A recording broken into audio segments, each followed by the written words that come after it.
Hello bankers, very very good evening to all of you. Welcome back. स्वागत है आप सभी का एक बार फिर से। आज के इस सेशन के अंदर हम लोग कंटिन्यू करने वाले हैं अपना discussion based on module C. Okay, कल हमने मॉड्यूल सी के ऊपर बहुत सारे क्वेश्चंस आपका प्रैक्टिस किए थे। आई होप आपने पिछला वीडियो जरूर देखा होगा, अगर नहीं देखा तो जरूर देखें। ठीक है, so this is our second and final video based on module B, module C. Okay, start करते हैं अपने आज के डिस्कशन को। आई होप सबने चैनल को सब्सक्राइब कर लिया होगा। ठीक है, अगर नहीं किया है तो जल्दी से सब्सक्राइब कर लिया और अपने दोस्तों के साथ भी शेयर कर दीजिएगा। राइट, तो गाइस अगर हम लोग बात करें मॉड्यूल सी का, so these are the units which are generally part of your module C. So module C is all about treasury management, introduction to treasury management, treasury product, international equity and debt, funding regulatory aspect, treasury management, derivative, and treasury assets and liability management.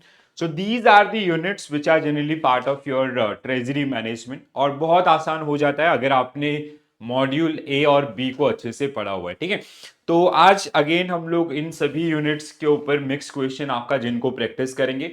And अगर आपकी कोई भी queries होती हैं, अगर आपको PDF चाहिए या अगर नोट्स चाहिए आपका बीएफएम सब्जेक्ट के ऊपर, सो you can connect me through Telegram. ठीक है, तो टेलीग्राम ग्रुप का लिंक भी आपको डिस्क्रिप्शन में मिल जाएगा। राइट, चलो तो स्टार्ट करते हैं with very first question on your screen. So a bank treasury department has evolved to undertake three distinct roles. First one is liquidity management, then proprietary position, and third one is risk management. ठीक है, तो ये तीन major areas आपका जिनके ऊपर हमने कल डिस्कशन किया था। ठीक है, to effectively handle these responsibilities, the treasury operate through three distinct book.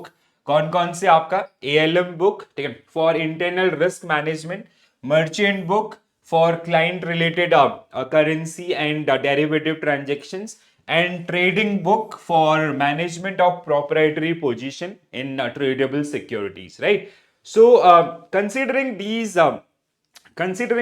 diversified approach, which book primarily involve in traditional liquidity management functions within the treasury operation? ठीक है, तो कौन सा आपका जो ALM से रिलेटेड, एसेट लाइबिलिटी मैनेजमेंट से related areas को आपका हैंडल करता है? तो without any doubt what will be your correct answer for this one? ALM book will be right answer for this. ठीक है, so ALM book for internal risk management, and if there is any gap between assets and liabilities, maturity gap or amount gap, so that is generally filled by the ALM, or we can say which we generally handle through the ALM book. Okay, तो ये तीन आपका books उनको थोड़ा सा ध्यान रखेंगे। और ALM बुक की अगर हम लोग बात करें, so within the treasury department is dedicated into internal risk management and traditionally included liquidity management responsibilities.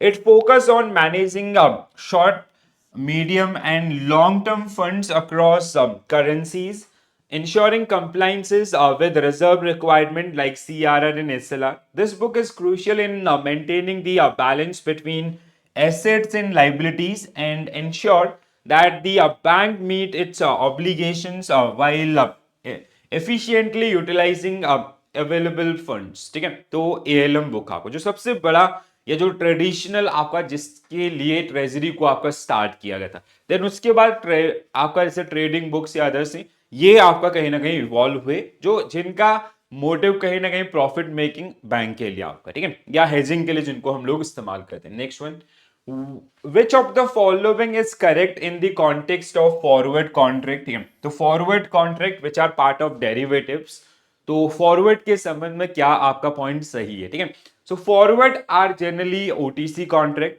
So OTC होने के साथ साथ ये क्या हो जाते हैं? These are customize contract, customize by the parties, जो भी पार्टीज उसमें आपका इन्वॉल्व होती है, they can decide their contract size, expiry, or the other thing related to that particular contract specifically, right?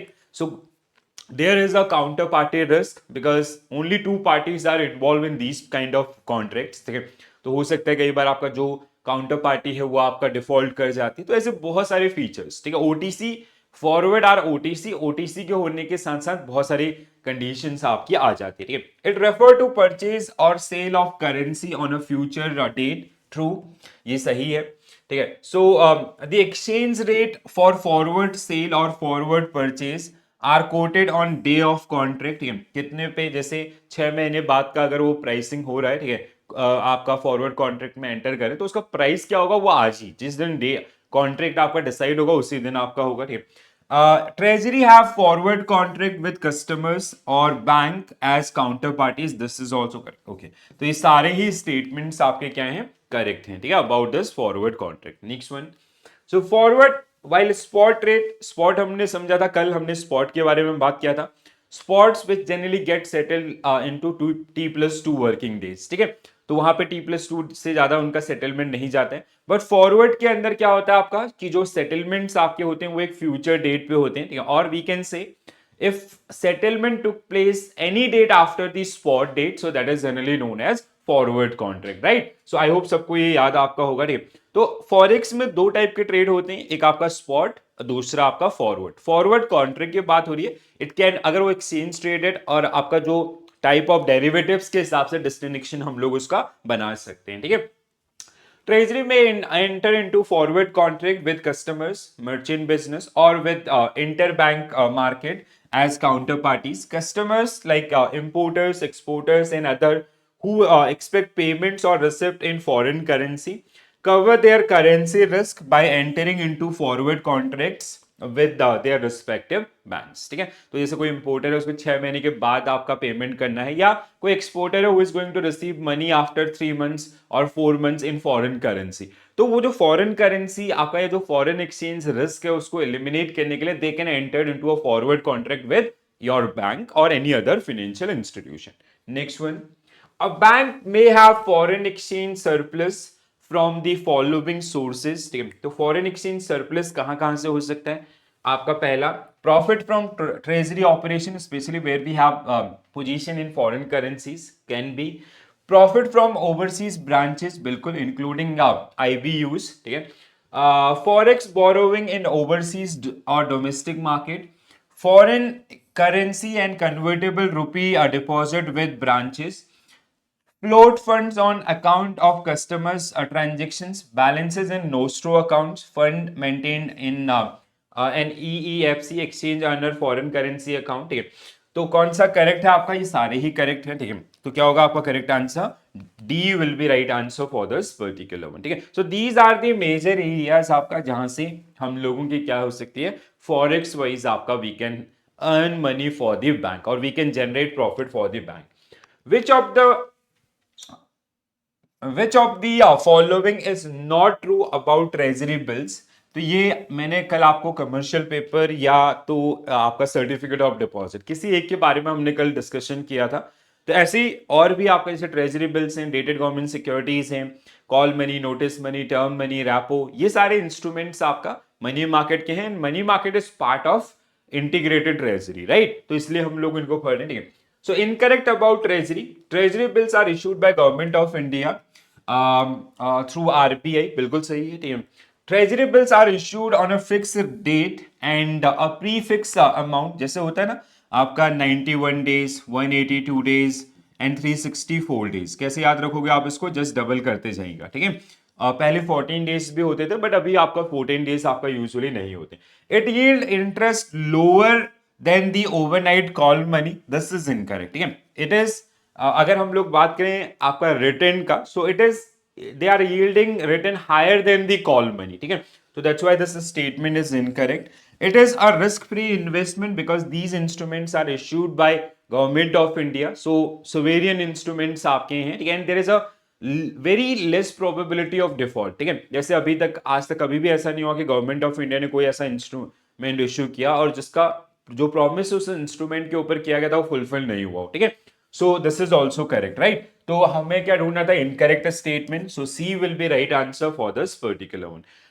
तो इस तरीके से ट्रेजरी बिल्स आपका यूजुअली डिस्काउंट में इशू होते हैं, जैसे जीरो कूपन बॉन्ड्स होते हैं ना, वैसे ही दे आर ऑल्सो डिस्काउंटेड, ठीक है। जो भी फेस वैल्यू आपका होता है उस पर डिस्काउंट में इनको इशू किया जाता है। Denomination is usually 10,000 in multiples, तो इस तरीके से आपका अलग अलग उसमें, ठीक है। Next one, bank refer to invest in commercial paper through treasury because commercial paper में इन्वेस्ट करना हम लोग क्यों प्रेफर करते हैं ट्रेजरी डिपार्टमेंट के थ्रू, बिकॉज यहाँ पे जो रिटर्न है आपका वो थोड़ा सा हायर साइड पे रहता है, ठीक है।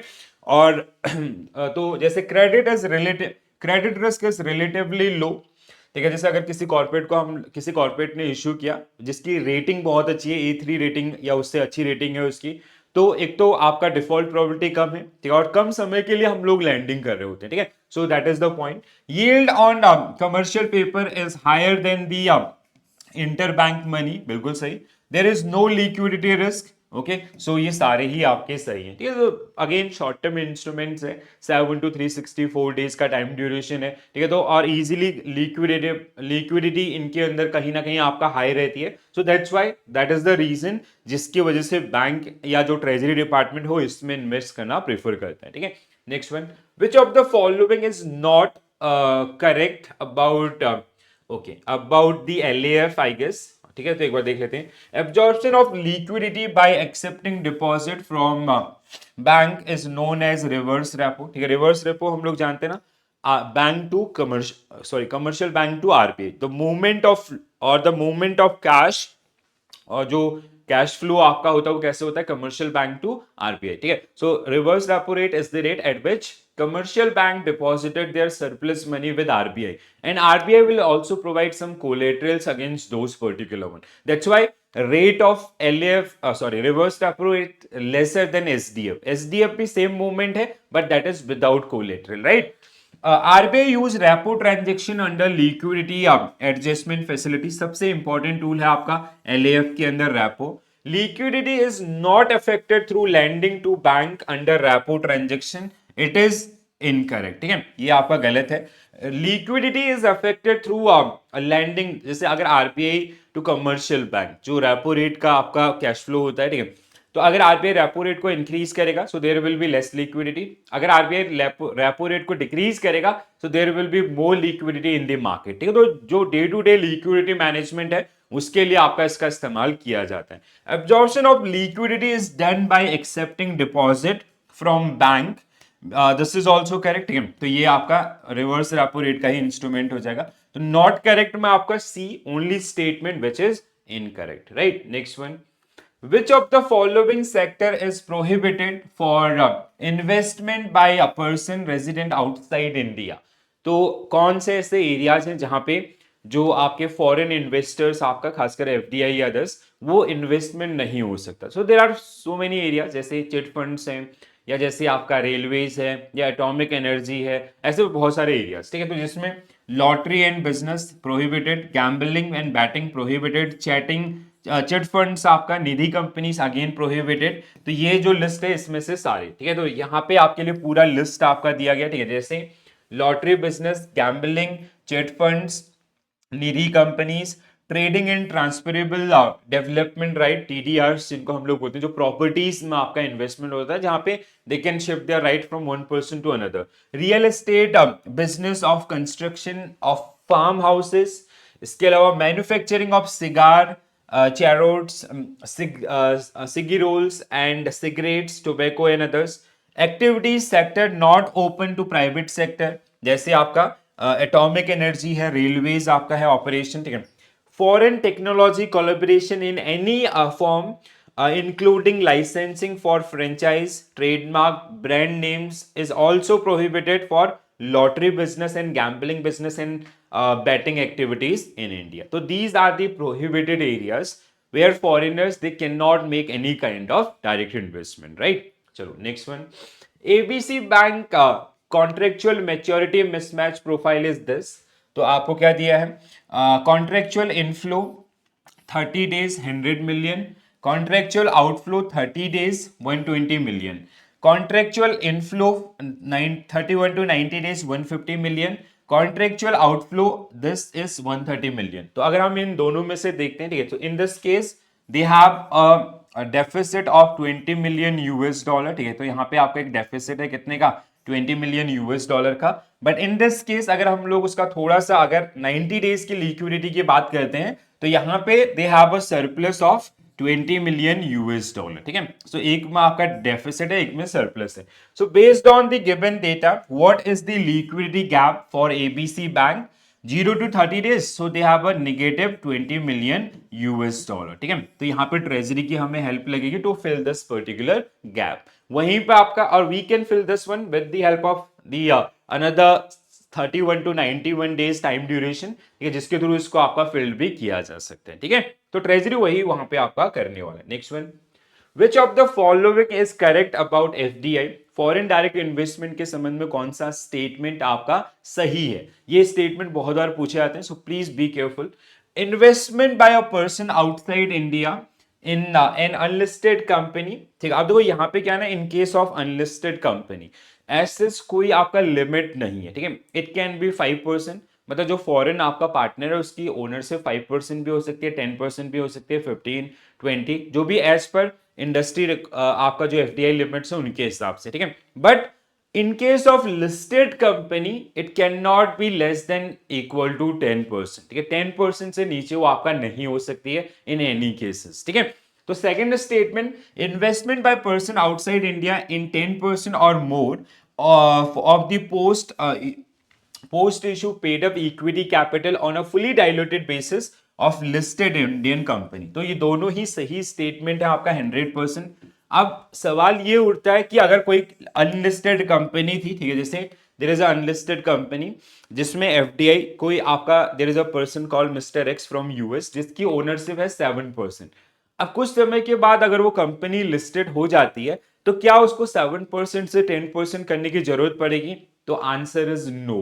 ठीक है, तो इसका सीधा सीधा आंसर है नो। रीजन आपका यहाँ पे क्लियरली बोला गया, एक बार कोई भी चीज अगर एफडीआई की तरह कंसीडर होगी इट विल रिमेन एफडीआई। तो once an FDI is always an FDI. तो इस तरीके से आपका इस चीज को, इस पॉइंट को भी आपको ध्यान रखना है। ठीक है, so foreign direct investment is the investment through this, so these are the two qualification, one in an unlisted company जहां पे ऐसे कोई limitations नहीं है, and but in case of listed company 10% or more of the post issue paid up equity capital on fully diluted basis, so that is the rule। ठीक है, चलो आगे बढ़ते हैं। Next one, which of the following is correct with regard to foreign portfolio investment? ठीक है, अब portfolio investment में क्या होता है, जो आपका अगर लिस्टेड कंपनी है it should be less then 10%। ठीक है, अगर 10% या उससे ज्यादा हो जाएगा तो आपका एफडीआई हो जाएगा, उससे नीचे आपका उसको रखना होता है। ठीक है, सो it is an investment made by person resident outside India in capital instruments with less than 10% of the post issue paid up capital on fully diluted basis। बिल्कुल सही। It is an investment made by person resident outside India in capital instrument with less than 10% of paid up value of each series of capital instruments listed in Indian company। Again less than 10% पे है तो सही है। Foreign portfolio investors is a person registered in accordance with the provision of SEBI Foreign Portfolio Investors Regulation 2014। So this is also correct। ठीक है, तो क्या होगा आपका answer? These all statements are correct about the FPI और Foreign Portfolio Investments। The issue of IDR Indian Depository Receipt should comply with which rule? ठीक है, तो अगर कोई IDR इश्यू करे, IDR का ऑब्जेक्टिव क्या था? जैसे कल मैंने आपको GDR के ऊपर क्वेश्चन कराया था, ये क्वेश्चन बेस्ड है आपका IDR के ऊपर।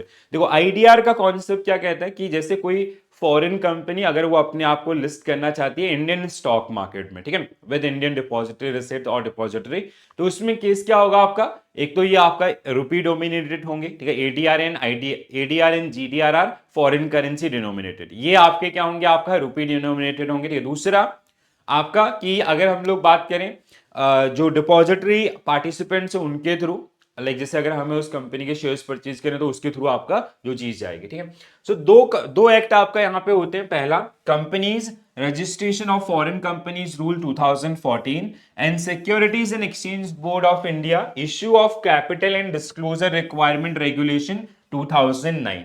ठीक है, ये आरबीआई आपका कुछ है नहीं, तो both A and B will be right answer for this. ठीक है, जो प्रूडेंशियल गाइडलाइंस होंगी वो आरबीआई के होंगे, बट ऐसा कोई एक्ट और वो मेंशन नहीं था तो इसलिए हम लोग उसको क्लिक नहीं करेंगे। ठीक है, तो these are the two major act. ठीक है, तो ये आपका कैपिटल मार्केट से रिलेटेड चीजें हैं। जो आपका जो अगर हम लोग बात करते हैं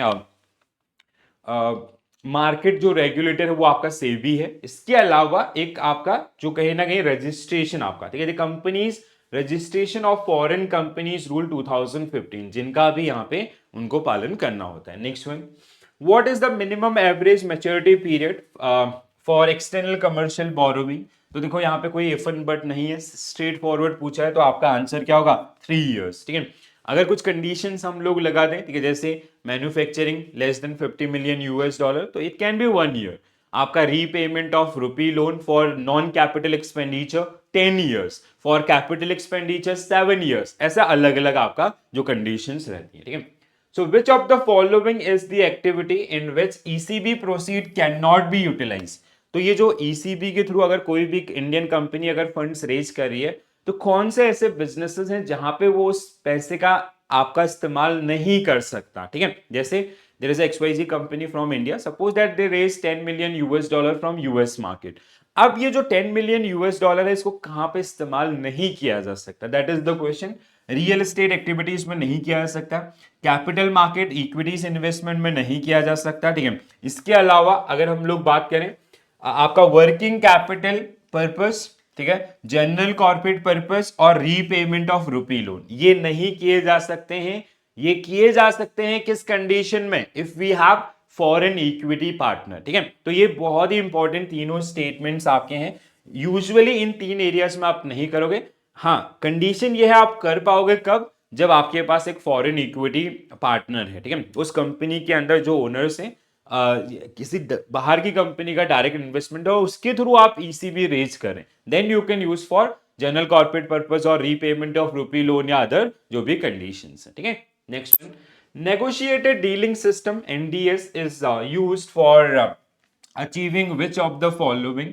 सो it is generally used for, ये किसी के लिए आपका, जैसे जो गवर्नमेंट सिक्योरिटीज के अंदर जो ट्रेड होता है, जैसे RBI जो आपका गवर्नमेंट ऑफ इंडिया का बैंकर के रूप में जाना जाता है। ठीक है, सो जैसे गवर्नमेंट ऑफ इंडिया के द्वारा कोई बॉन्ड्स इशू किया जा रहा है या कोई ट्रेजरी बिल्स आपका इशू किया जा रहा है, तो उसकी जो ऑक्शनिंग है ना, उसके लिए एक प्लेटफॉर्म है जिसको हम लोग नेगोशिएटेड डीलिंग सिस्टम के नाम से जानते हैं, जहां पे जो भी पार्टिसिपेंट्स हैं, ठीक है, जैसे जो लैंडर्स आपके, जैसे बैंक्स या other institutions, they can file there bid, उनकी जो बिडिंग है वो आपका इस सिस्टम के थ्रू होती है। सो ऑटोमेटेड इलेक्ट्रॉनिक रिपोर्टिंग, ठीक है, एक वो जैसे आपका, अगर आप लोगों ने स्टॉक मार्केट में ट्रेड किया होगा ना, ओडेन के नाम से एक सॉफ्टवेयर है किसका? BSE का। ठीक है, या NSE का सॉफ्टवेयर है, मैं उसका नाम भूल गया अभी। तो इस तरह एक ऑनलाइन प्लेटफॉर्म आपका। ठीक है, so auction on electronic platform, trading platform for trading in government securities on a negotiated basis. ठीक है, तो जिसका नाम है आपका NDS, negotiated dealing system। ठीक है, so negotiated dealing system is an electronic platform for facilitating dealing in government securities and money market instruments। ठीक है, तो जिनके लिए इसको यूज करते हैं। NDS is used in order to achieve automatic electronic reporting in settlement process, auctions on electronic platform and a trading platform for trading in government securities on negotiated basis। Negotiated basis means जो आपका buyer seller के बीच में जो bidding आपकी होती है उनके basis पे। विच of the following asset does not form a part of SLR? ठीक है, SLR का पार्ट कौन सा नहीं होता? ठीक है, SLR का पार्ट मतलब जैसे जनरली क्या होता है, जैसे CRR and SLR are generally part of your reserve system. ठीक है, तो CRR तो स्ट्रेट फॉरवर्ड होता है, कैश विद RBI। आपका जो SLR है, it is maintain with itself और it is maintain by bank with itself in the form of cash, gold and government securities, which is also known as approved securities, right? So unclaimed deposit is not part of this, cash balances, इसके अलावा gold and approve securities. ठीक है, तो क्या होगा आपका answer? Option A will be right answer because it is not part of that particular one, right? So these are the 3 one. Next one, what is the penal interest bank is liable to pay if default in maintaining the daily CRR balances? अगर कोई bank आपका जो CRR है उसकी reporting Fortnite basis पे होती है, but it is like bank they have to maintain that particular one on daily basis. अगर कोई बैंक आपका डेली बेसिस पे मेंटेन नहीं कर रहा है जो 4% का लेवल है उसके DTL का या NDTL का, तो उसके ऊपर पेनल्टी लगेगी and penalty will be 3% above the bank rate. तो जो भी बैंक रेट है प्लस 3%, डे 1 आपका, day 2 onwards it will become bank rate plus 5%। ठीक है, तो इस तरीके से। So a penal interest of 3% per annum above the bank rate on the shortfall amount for that day, and if the shortfall continue on next succeeding days, penal interest shall be recovered at the rate of 5% per annum above the bank rate. ठीक है, दोनों ही आपको याद रखने हैं. अगर वो 1% 3% वाला पूरा होता है पहले दिन में, अगर दूसरे दिन भी वो आपका शॉर्टफॉल लेके चलता है तो there will be a penal of 5%. Next one, bank need to maintain CRR on which of the following. ठीक है, सीआरआर आपका जो मेंटेन करना होता है, तो जनरली हम लोग कैसे इसको बोलते हैं कि आप हर एक कोई बैंक आपका जिनको जो उनका डीटीएल है, डिमांड आपका लाइबिलिटी, एनडीटीएल जिसको आप लोग बोलते हैं, ठीक है, net demand and time liabilities, उसका 4% they have to maintain with RBI in the form of cash, and RBI does not pay any interest amount on this. ठीक है, इसके ऊपर कोई भी इंटरेस्ट आपको नहीं मिलेगा. ठीक है, तो जो प्राइसिंग के अंदर आपका ये कैलकुलेशन आपको ध्यान रखनी होती है. सो पेड अप कैपिटल अब क्या है, bank need not maintain CRR. अब ये मतलब, इसका मतलब ये है कि इनमें से कौन सी चीजें जो डीटीएल का पार्ट नहीं होंगी, ठीक है, जो जिनको हम लोग डीटीएल में कंसीडर नहीं करेंगे. बहुत इंपॉर्टेंट क्वेश्चन है ये. So paid up capital reserve retained profit is not part of DTL. ठीक है, net income tax provision not part of this. claim received from DICGC not part of this. ठीक है, all of the above will be right answer.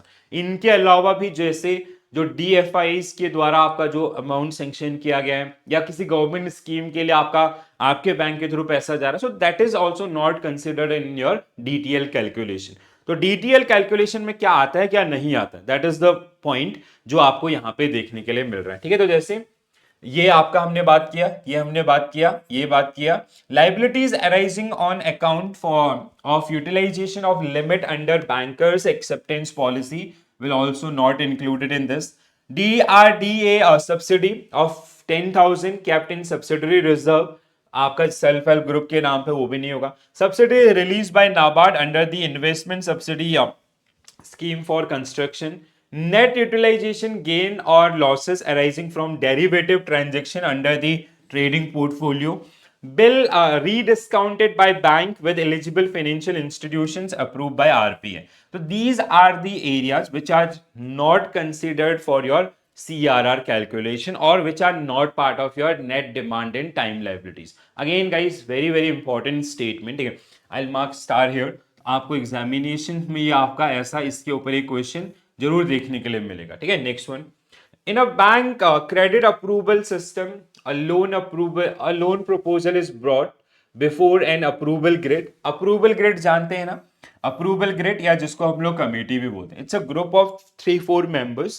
ठीक है, जहां पे branch के members होंगे and 1 person will be from credit risk management department. ठीक है, उसको रखने के पीछे रीजन क्या है, जैसे कुछ लोन, जैसे अगर हम 5 करोड़ या उससे ऊपर के ज्यादा के लोन दे रहे हैं तो उससे पहले अप्रूवल ग्रिड के द्वारा उसका सैंक्शन होना जरूरी है. अब वहां पे 3 मेंबर तो हैं जो सेल्स डिपार्टमेंट से या क्रेडिट डिपार्टमेंट से, एक बंदा हमने रख दिया कहां से, क्रेडिट रिस्क मैनेजमेंट डिपार्टमेंट से. उसको रखने का रीजन क्या है कि वो हम उससे एक्सपेक्ट कर सकते हैं कि he'll not do any kind of biased decision, right? तो जैसे अगर वो जो सेल्स वाले लोग हैं उनके ऊपर तो टारगेट रहते हैं तो वो अप्रूव करने के लिए हमेशा उस थॉट के साथ एनालिसिस करेंगे. बट वो पर्सन आपका जिसके ऊपर कि कहीं ना कहीं उसके ऊपर कोई टारगेट है नहीं, तो वो अच्छे ढंग से अपना एनालिसिस, और सभी मेंबर्स का एग्री होना जरूरी होता है in that case, right?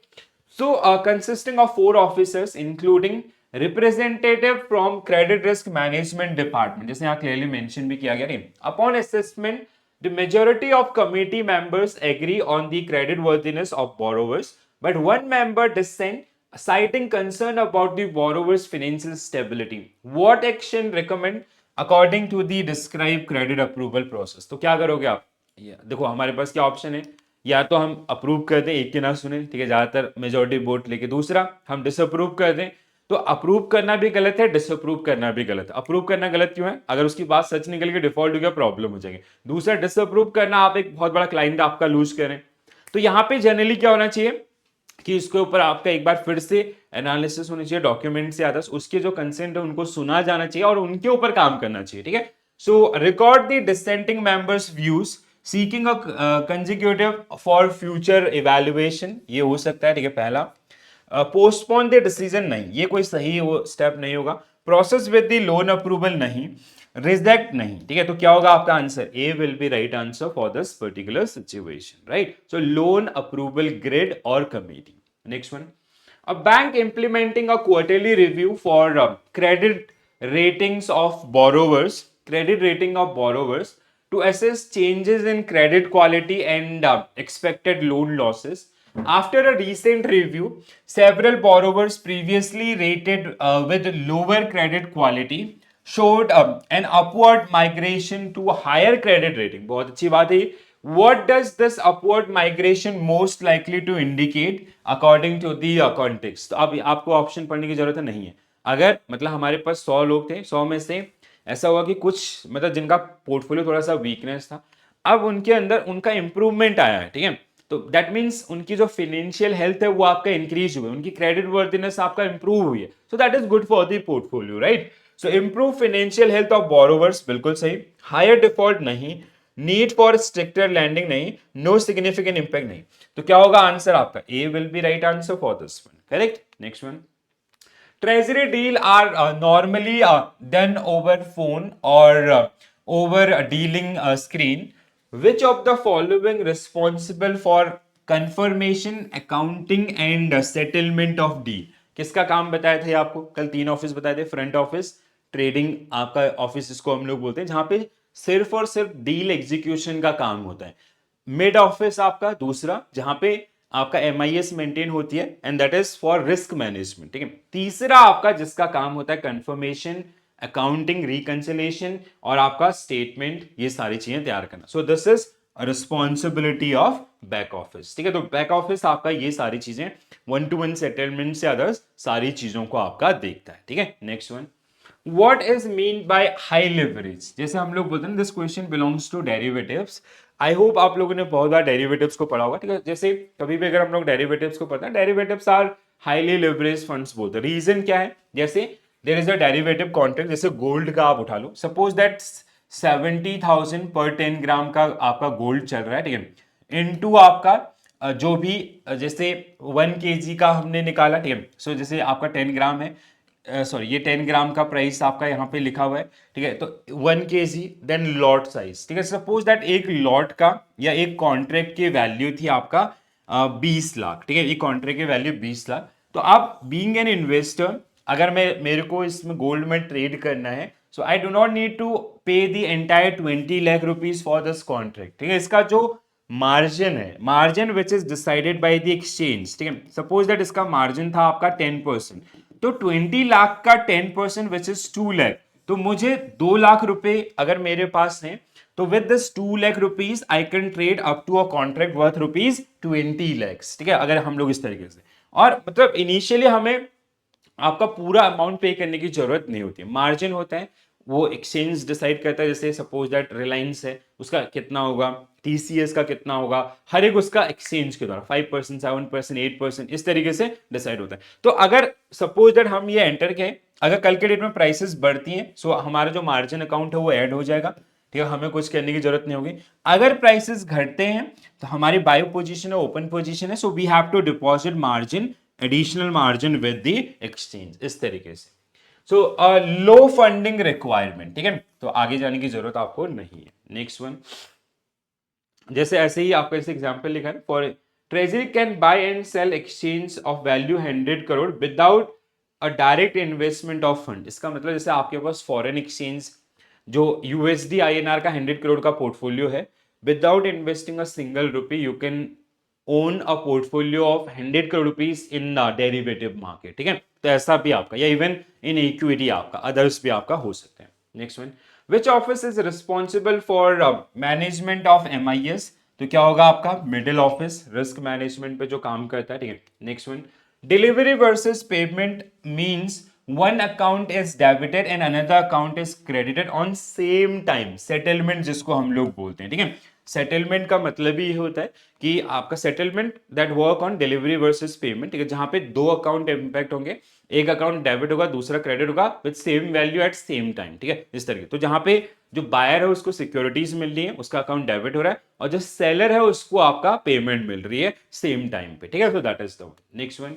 The exposure limit of foreign transactions varies depending upon which factor? तो एक्सपोजर लिमिट आपका अलग अलग हो सकती है, क्लाइंट वाइज अलग अलग हो सकती हैं, इंडस्ट्री वाइज आपका अलग अलग हो सकती है।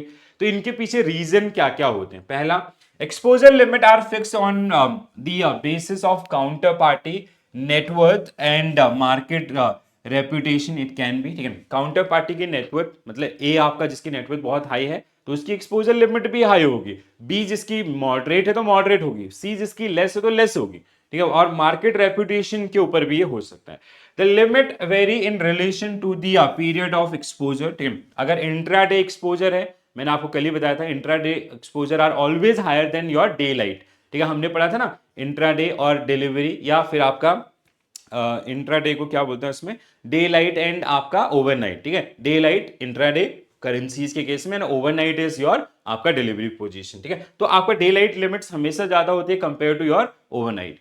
So the limit take into account the size of treasury's operations, so that the business is spread. Businesses is spread over several counterparties, and there is no concentration risk in that particular one. ठीक है, तो ये सारे ही क्या हैं आपके correct हैं। ठीक है, चलो next one guys, value at risk VaR आपका। ठीक है, वार जो कि मार्केट रिस्क कैलकुलेशन में हमें बहुत ज्यादा मदद करता है, is a statistical measure to capture, क्या कैप्चर करता है, एक्चुअल लॉस इन पोर्टफोलियो नहीं, probable loss in portfolio within a time horizon at a given confidence level, loss और प्रॉफिट इन दिस। तो वार आपको क्या बताता है, जैसे वार के मैंने कुछ एग्जांपल दिए थे, जैसे हमने बोला कि एक पोर्टफोलियो है आपका XYZ जिसपे हमारा कॉन्फिडेंस लेवल है 99%, कि मतलब जो रेट वर्सनिंग के चांसेस हैं वो कितने हैं, देयर इज ओनली 1% चांस कि रेट आपका जो भी हमने कोट किया उससे नीचे जाएंगे। ठीक है, we have a confidence level of 99%। इस तरीके से आपका फॉर अभी इंट्राडे वार हो सकता है, मतलब एक दिन ओवरनाइट वार हो सकता है, 1 मंथ हो सकता है, 6 मंथ हो सकता है, टाइम हॉरिजॉन को भी आपका वो फॉलो करता है। ठीक है, next one, which of the following is a way with technical variation to calculate VaR. तो वार को कैलकुलेट करने के लिए हमारे पास 3 मेथड है। ठीक है, पहला प्रिज्मेटिक पैरामेट्रिक अप्रोच, या जिसको कोरिलेशन अप्रोच भी बोलते हैं। ठीक है, दूसरा आपका मॉन्टे कार्लो सिमुलेशन मेथड, तीसरा आपका हिस्टोरिकल डेटा। ठीक है, तो अगर हम लोग इन तीनों में से बात करें, जैसे पैरामेट्रिक अप्रोच आपका जहां पे एक basically we set correlation with a market index और सिक्योरिटी। ठीक है, उसके साथ साथ हमारा पोर्टफोलियो कैसा जाएगा इस तरीके से।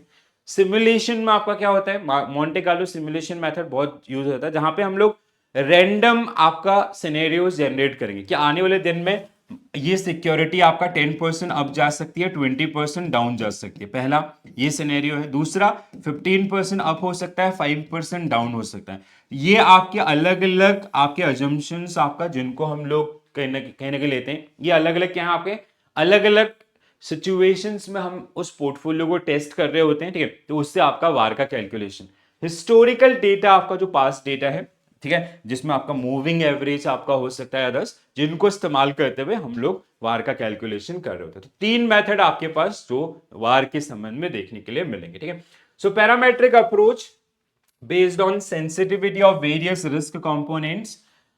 Monte Carlo, where a number of scenarios are generated at a random and their impact on subject, जैसे भी आपका 10% अप 5% डाउन ऐसा हमने किया। Use historical data is use to arrive at probable loss. The historical data में simply be a time series of data, जैसे last 6 महीने का मूविंग एवरेज आपने निकाला, उसके हिसाब से हम लोग वार को डिसाइड कर रहे होते हैं। ठीक है, the value of derivative is determined by, तो अगर आपने वैल्यू डेरिवेटिव का डेफिनेशन पढ़ा होगा, so derivative are financial instruments whose value is derive from और dependent upon an underlying asset. ये हम लोग बोलते हैं ना सेम चीज आपका। तो जैसे suppose that Reliance current market price is आपका 550 रुपीज। ठीक है, अब इसका जो फ्यूचर का कॉन्ट्रैक्ट है, ठीक है, सपोज दैट इसके जो फ्यूचर कॉन्ट्रैक्ट है 1 मंथ, जैसे आज अभी आपका चला जुलाई, तो जो जुलाई मंथ का एंड का कॉन्ट्रैक्ट है आपका अगस्त का है और सितंबर का है, सपोज दैट ये 3 मंथ के कॉन्ट्रैक्ट है। तो इसका प्राइस ये दिखा रहा है 560, इसका दिखा रहा है 575, इसका दिखा रहा है आपका 590, ऐसे प्राइस। तो these are the future prices, future is type of derivatives. ठीक है, अब ये जो प्राइसिंग हमने करी है ना फ्यूचर की, these are based on this, ये इसी से हम लोगों ने इनको डेराइव किया है, राइट। तो जैसे हम लोग अलग अलग मेथड्स आपका मॉड्यूल यूज करते हैं, जैसे आप लोगों से बहुत सारों ने सुना होगा SCRT। ठीक है, क्या होता है आपका S इज स्पॉट प्राइस, ठीक है, क्या है आपका 550, E इज एक्सपोनेंशियल वैल्यू 2.71828, ठीक है, R is required rate of return, suppose that it is 10% per annum, and आपका T इज टाइम ड्यूरेशन, ठीक है, तो time is 1/12 in case of this. तो हमने ये सॉल्व किया, देन वी रीच हियर, ठीक है, तब हम यहाँ पे पहुंचे आपका। अब सोचो अगर यहाँ पे कोई चेंज होगा, if there will be a change in this number, this will automatically will change, ठीक है, ये भी हमने चेंज होगा, क्यों? क्योंकि हमने इसकी प्राइसिंग आपका इसकी जो इनकी जो प्राइसिंग है ये हमने किससे करी है, ये डायरेक्टली लिंक है इसके साथ, ठीक है। जैसे सिंपल ना, जैसे आपका milk is derivative, milk is an underlying asset for curd, ठीक है। अब अगर मिल्क के प्राइसेस बढ़ जाएंगे, जैसे 2 रुपए से दूध के प्राइसेस बढ़े, तो आने वाले समय में कर्ड के प्राइसेस भी बढ़ेंगे, क्योंकि उसका आउटकम है, उसके ऊपर उसकी डिपेंडेंसी है, right. So that is the logic. Next one, a financial institution is preparing a risk report for its senior management. They have included written commentary, but it lacks highlight of portfolio risk concentration, ठीक है, portfolio risk concentration को इन्होंने miss किया है, which is a very important part of this report, and exceptional events, और जो unexpected events हैं उनको भी इन्होंने इग्नोर कर दिया। तो इन्होंने बना करके क्या भेजा, what should the institution prioritize when enhancing their risk report? Focus on written commentary and ignore portfolio concentration. You can't ignore this, ठीक है, आप इग्नोर करोगे तो आप मतलब खुद के पैर पे कुल्हाड़ी मारे हो। Including highlight the of portfolio risk concentration and exceptional event first, yes, then improve this particular, ये बिल्कुल सही बात कह रहे हैं, ठीक है। Maintain the current status quo, no, remove written, हाँ, तो क्या होगा answer, B will be right answer for this particular. You cannot ignore concentration risk in your portfolio, right? तो अगर वो concentration अगर खराब हो गया ना कल के डेट में, तो पूरा हालत खराब हो जाएगा, right? Next one, which of the following is not a feature of OTC derivative over the counter, ठीक है, over the counter, फिर से सेम लाइन क्या आएगा, जैसे these are प्राइवेट कॉन्ट्रैक्ट, आपका customize, there is a counter party risk, ठीक है, आपका इसके अलावा और बहुत सारे फीचर देख लेते हैं। OTC product are offered by bank and financial institutions, correct है। There is a counter party risk guys, ठीक है, तो ये गलत है आपका। Price is quoted by a bank adding margin. This is also correct. Mostly used for hedging underlying. This is also correct. ठीक है, तो B is incorrect statement about this. ठीक है, next one. Which of the following is not a feature of exchange traded derivative?